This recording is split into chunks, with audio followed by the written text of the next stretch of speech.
Hello guys, আসসালামু আলাইকুম। আশা করি সকলে ভালো আছেন, আমিও ভালো আছি। তো বড়ের মতো আরেকটি ভিডিও নিয়ে আসছি। থাম্বনেলটি থেকে অবশ্যই বুঝতে পারছেন কী বিষয় নিয়ে আজকে আলোচনা করব। যারা আছেন অ্যান্ড্রয়েড ফোন চালান, সেই অ্যান্ড্রয়েড ফোনে যে ব্ল্যাক লিস্টটা ব্ল্যাকেট বা ফোন ব্লক হয়ে যায়, নাম্বার ব্লক, সেই ব্লকটি আসলে ছোটাবেন কীভাবে সেটাই দেখিয়ে দেবো আজকের এই ভিডিওতে। তো প্রথম পর্যায়ে আমি দেখিয়ে দেবো যে কীভাবে ব্লক আপনি মারছেন এবং পরবর্তীতে দেখিয়ে দেবো কীভাবে ব্লক আপনি সরাবেন। তো এই চ্যানেলে যারা নতুন আছে অবশ্যই চ্যানেলটি সাবস্ক্রাইব করে পাশে থেকে বেল আইকনটি বাজিয়ে দিবেন এবং এই ফেসবুক পেজে যারা নতুন আছেন অবশ্যই ফেসবুক পেজটি ফলো দিয়ে রাখবেন। এবং আপনি যদি চান এই সমস্যাটি আপনি সমাধান করার জন্য শিখতে চান তাহলে অবশ্যই সম্পূর্ণ ভিডিওটি দেখতে হবে, ভিডিওটি স্কিপ না করে। তো এই ব্লক লিস্ট ব্ল্যাক পড়ে যে আপনার নাম্বারটা ব্ল্যাক লিস্ট যাকে কয়, সেই ব্ল্যাকটি আপনি ছড়ানোর জন্য প্রথমে আপনাকে যা করতে হবে বা প্রথমে আপনি ব্ল্যাক লিস্টে পড়ে গেছে কীভাবে পড়ে সেটাই আমি দেখে দেবো কীভাবে করতে হয়। তো প্রথমে আপনাকে যা করতে হবে, আপনার কন্ট্যাক্ট লিস্টে আপনি চলে যাবেন। তো কন্ট্যাক্ট লিস্টে যাওয়ার পর এরকম ইন্টারভিউ চলে আসবে।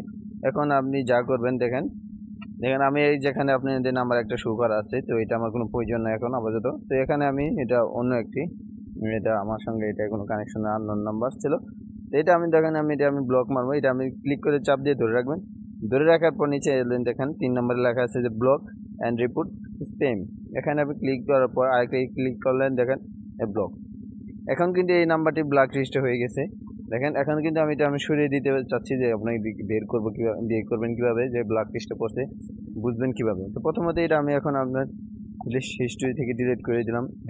ডিলিট করে দেওয়ার পরে এখন কীভাবে বের করবেন যে আপনার ব্ল্যাক লিস্টে পড়ছে, প্রথম আপনাকে যা করতে হবে থ্রি ডট উপরে দেওয়া আছে যে অপশনটি, থ্রি ডটে ক্লিক করবেন। তো ক্লিক করার পর অন্য জায়গায় ক্লিক হয়েছে, ক্লিক করবেন। তো ক্লিক করার পর সিটিং নাম্বার অপশন আসবে, এখানে ক্লিক করবেন। তো ক্লিক করার পরে এরকম ইন্টারভিউ চলে আসবে। এখন আপনি যা করবেন দেখেন এখানে যে লেখা আছে যে ব্লকেট নাম্বার এখন ব্লক নাম্বার এই এখানে আপনি ক্লিক করবেন। তো ক্লিক করার পর দেখেন এই লেখা আছে যে নিচে নাম্বারটি দেখেন লাস্টে এটা কিন্তু ছিল 75, এটি এখানে অ্যাড হয়েছে। তো এই নাম্বারটি আপনাকে যা করতে হবে, এখন আপনাকে যা করতে হবে যেটি আপনার নাম্বারটি ব্লকে সরাতে চাচ্ছেন সেটি আপনাকে যা করবে, এই যে ক্রস অপশনটি আপনি দেখতে পাচ্ছেন, ওই ক্রসে ক্লিক করবেন। তো ক্লিক করার পর এখানে ক্যান্সেল এবং আনলক অপশন চাপবে যে আপনি কি শিওর এটা আপনি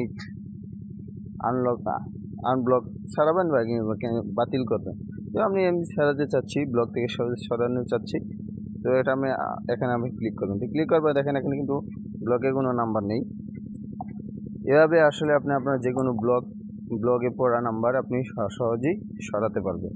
তো এটা হচ্ছে ভিডিও। আশা করি ভিডিওটি দেখে অবশ্যই অনেক উপকৃত হয়েছে। সকলে ভালো থাকেন, সুস্থ থাকেন এবং দেখা হবে পরবর্তী একটি ভিডিও অন্য একটি টপিকস নিয়ে। ততক্ষণ সুস্থ থাকেন।